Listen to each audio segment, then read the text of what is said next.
नमस्कार, आपका हार्दिक स्वागत है। आज हम वाक्य के भेद पर चर्चा करेंगे। संरचना की दृष्टि से वाक्य के 3 भेद होते हैं। कितने भेद होते हैं? 3 भेद होते हैं। संरचना कहें या रचना की दृष्टि से बनावट जो होती है एक वाक्य की, उस आधार पर वाक्य के 3 भेद होते हैं। पहला है सरल वाक्य या साधारण वाक्य, मिश्र वाक्य और संयुक्त वाक्य।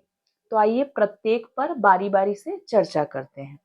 साधारण या सरल वाक्य, जिस वाक्य में एक उद्देश्य एवं एक विधेय रहता है उसे साधारण या सरल वाक्य कहते हैं। जैसे राम पढ़ता है।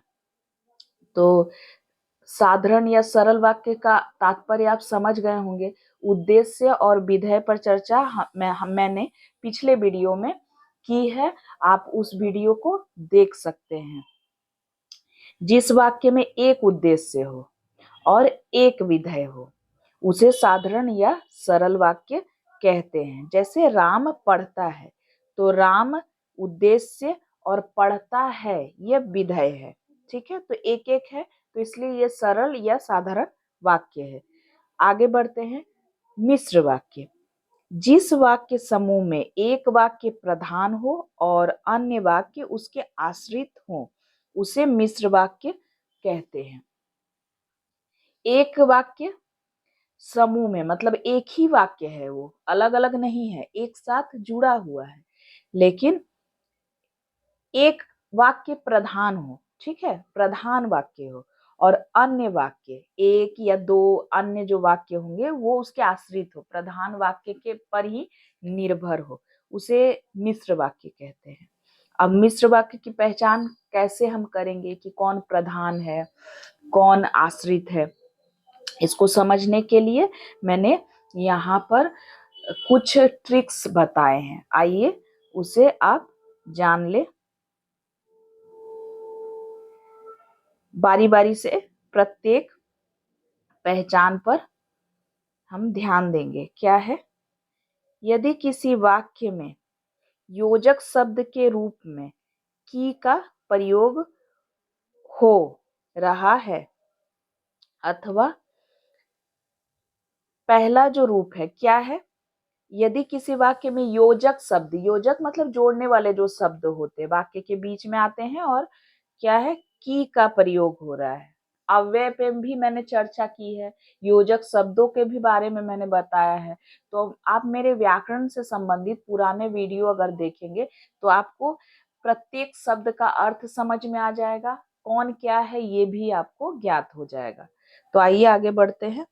यदि किसी वाक्य में योजक शब्द के रूप में की का प्रयोग हुआ है तो वो मिश्र वाक्य है। ठीक है, जोड़े के साथ आने वाले दो दो योजक शब्दों जैसे जो सो, वह, जब तब, जैसा वैसा, जिसकी उसकी, जितना उतना, यदि तो, यद्यपि, तथापि, ये सारे जहां पर भी जोड़े वाले शब्द हो, मतलब जो पहले लगा हो और बीच में फिर सो लगा हो, इस तरीके से जहां जोड़े वाले जो शब्द होते हैं, तो जब तब, जैसा वैसा, ये सारे जितने शब्द है इसको आप याद कर ले। ये शब्द जहां आपको मिले वो मिश्र वाक्य ही होगा, का प्रयोग हो रहा है। तो दो रूप मैंने यहाँ आपको बताए।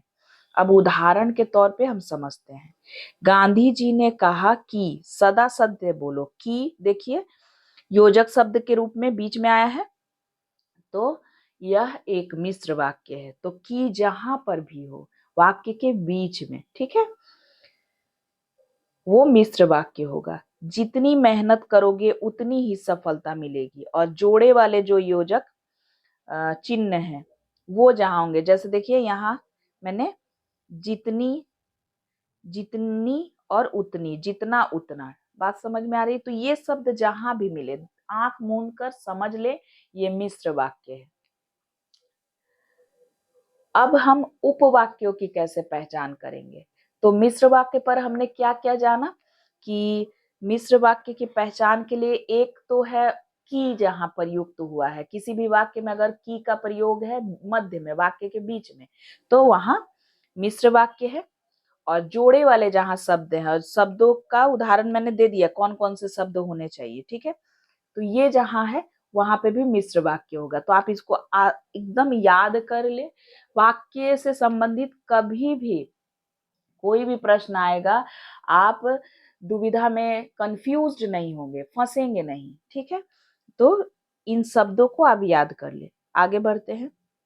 अब जो उपवाक्य आते हैं, क्योंकि हमने क्या जाना था अभी अभी हमने जाना था कि मिश्र वाक्य क्या है कि एक प्रधान वाक्य होगा, एक प्रधान वाक्य होगा ना, और अन्य क्या होंगे, आश्रित उपवाक्य होंगे उसके, ठीक है। तो आश्रित उपवाक्य, अब उपवाक्यों की भी तो पहचान करनी होगी कि कौन सा उपवाक्य है, कौन सा प्रधान वाक्य है।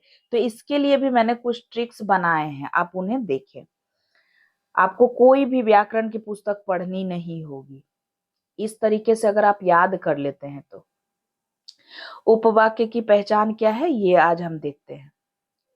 प्रधान उपवाक्य कौन होता है, वो होता है जिसकी क्रिया मुख्य होती है। इसको हम ध्यान में रखेंगे कि जिसकी क्रिया, वाक्य को पहले पढ़ेंगे और देखेंगे कि क्रिया, अब क्रिया क्या है। तो क्रिया से संबंधित भी मैंने वीडियो बनाया कि क्रिया किसे कहते हैं, उसकी क्या पहचान है, कितने प्रकार की होती है। तो आप हमारे पुराने वीडियो अवश्य देखें, तो आपको विषय समझ में आ जाएगा। और बहुत ही आसान भाषा में मैंने समझाने का प्रयास किया है।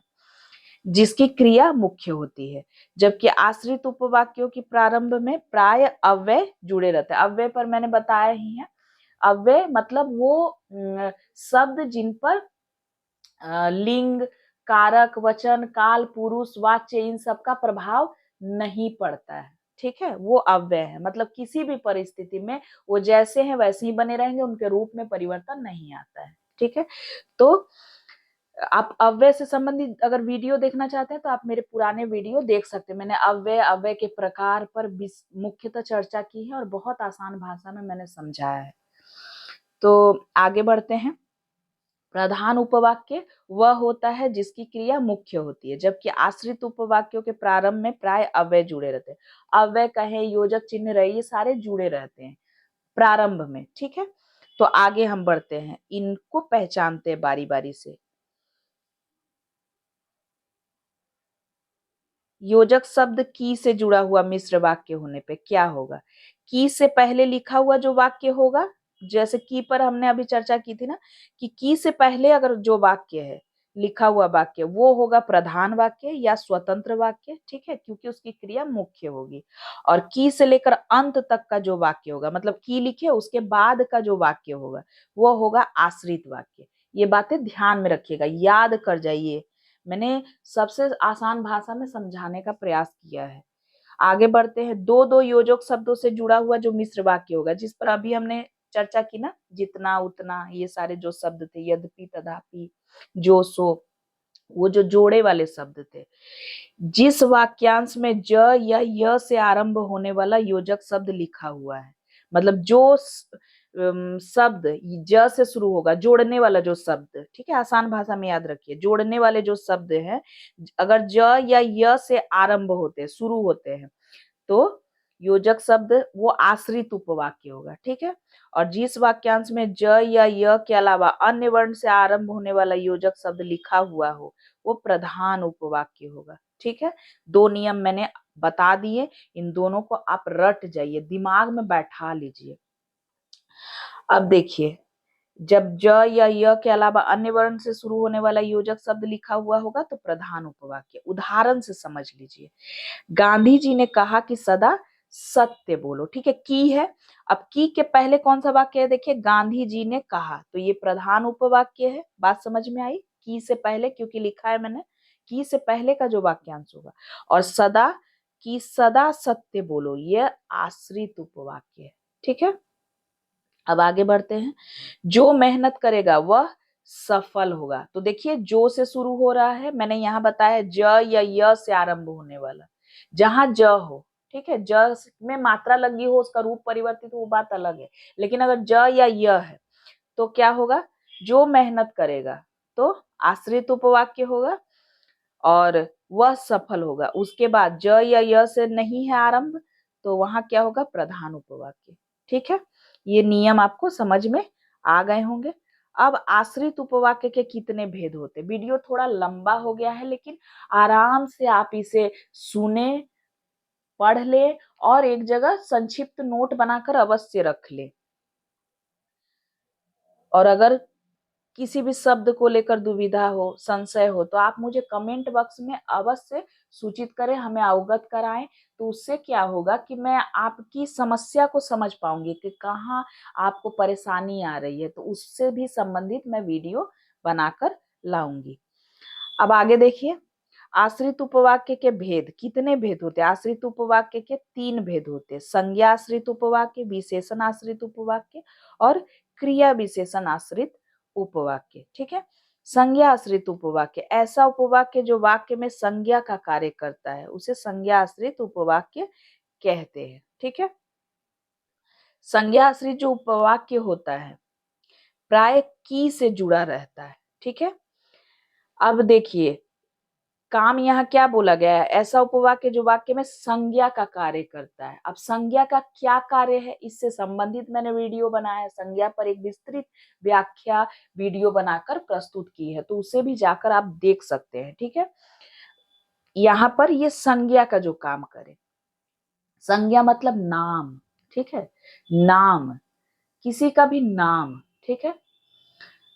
तो संज्ञा आश्रित उपवाक्य किसे कहेंगे? जो वाक्य उपवाक्य संज्ञा का काम करे। ठीक है।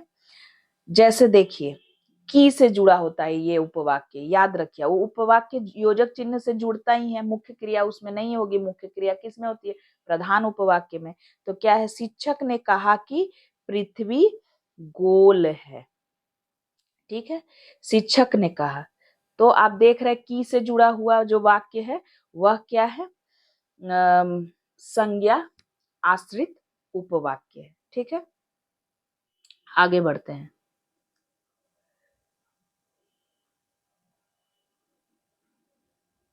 विशेषण आश्रित उपवाक्य, ऐसा उपवाक्य जो वाक्य में प्रयुक्त संज्ञा पद की विशेषता बतलाता है।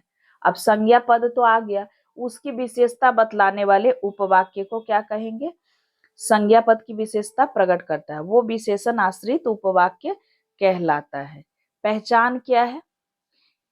किसी संबंध वाचक सर्वनाम शब्द, जैसे जो, जिसने, जिस, जिसको, जिससे, जिसका, जिसकी, जिसके, जिसमें, जिस पर, जिन्होंने, जिन्हें, जिनको, जिनसे, जिनका, जिनकी, जिनमें, जिन पर से आरंभ होने वाला उपवाक्य विशेषण आश्रित उपवाक्य कहलाता है। यहाँ प्रिंटिंग मिस्टेक हो गया है, ये उपवाक्य होगा। ठीक है।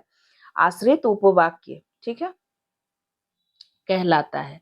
अब उदाहरण के तौर पर देखिए, जो बालक नीचे खड़ा है वह मेरा चचेरा भाई है। तो जो बालक नीचे खड़ा है क्या होगा? विशेषण आश्रित उपवाक्य होगा। ठीक है। और वह मेरा चचेरा भाई जो है प्रधान उपवाक्य होगा। यहाँ बालक की विशेषता क्या बतलाई जा रही है? जो बालक नीचे खड़ा है। ठीक है। तो नीचे खड़ा ये बालक की विशेषता है। ठीक है। तो वाक्य जो है इन पर हम ध्यान देंगे। ठीक है। तो 3 रूप है आश्रित उपवाक्य के। हमने संज्ञा पे चर्चा कर ली और विशेषण पर भी चर्चा कर ली। संज्ञा नाम बताने का जो काम करे। ठीक है। संज्ञा आश्रित उपवाक्य, विशेषण आश्रित उपवाक्य और क्रिया विशेषण आश्रित उपवाक्य। ठीक है। आगे हम उसे देखेंगे।